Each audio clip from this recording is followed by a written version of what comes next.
The Renegade Trail from 1939 was a Hopalong Cassidy movie, and this one was a lot of fun.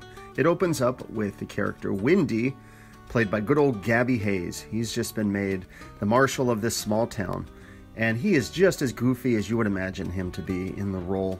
And meanwhile, there are these two scheming bad guys who have plotted to rip off the Widow Joyce, played here by Charlotte Wynters.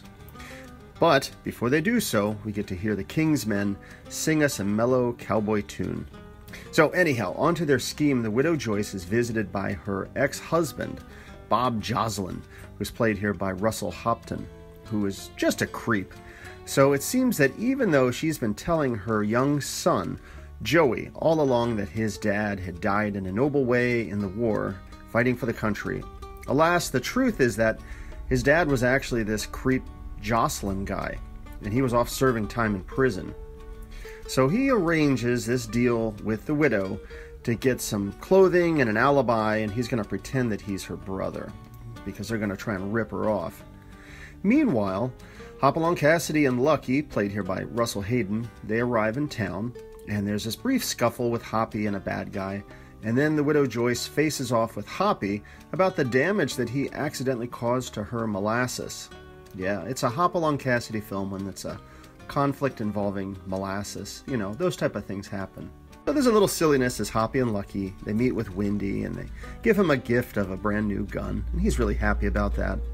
But meanwhile, the bad guys are scheming, and yes, as you can imagine, since it's a Hopalong Cassidy film, it's going to be cattle rustling, and that's what they have planned. They're going to be stealing cattle from the Widow Joyce. So it just wouldn't be a Hopalong Cassidy film without that particular theme. So Lucky and Hoppy, they're helping with some cattle, and they're working at this ranch, and Hoppy has a chat with the young son of the widow lady about doing the right thing and stuff like that.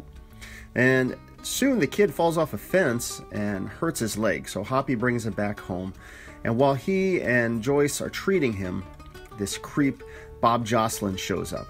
So Hoppy kind of figures out what's going on, he's onto his schemes, and he orders him to get out of town.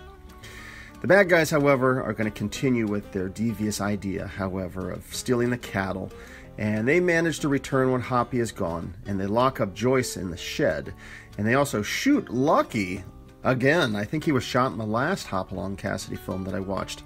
But it's all good, he usually recovers pretty fast from gunshot injuries. Great stuff. Anyhow, Lucky's wagon arrives at the Widow Joyce's house, and there's a big shootout. Joyce and Lucky, they try to make an escape, but they're apprehended by the bad guys.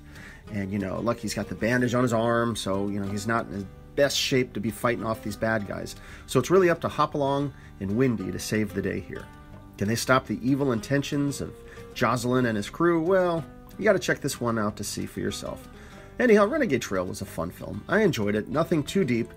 And always, as I've said before, whenever you get that trio of William Boyd as Hopalong and Gabby Hayes as Windy and Russel Haydn as Lucky, it's always a great combination. It's a lot of fun. It's only an hour long, and these westerns are always great, and this one is worth checking out.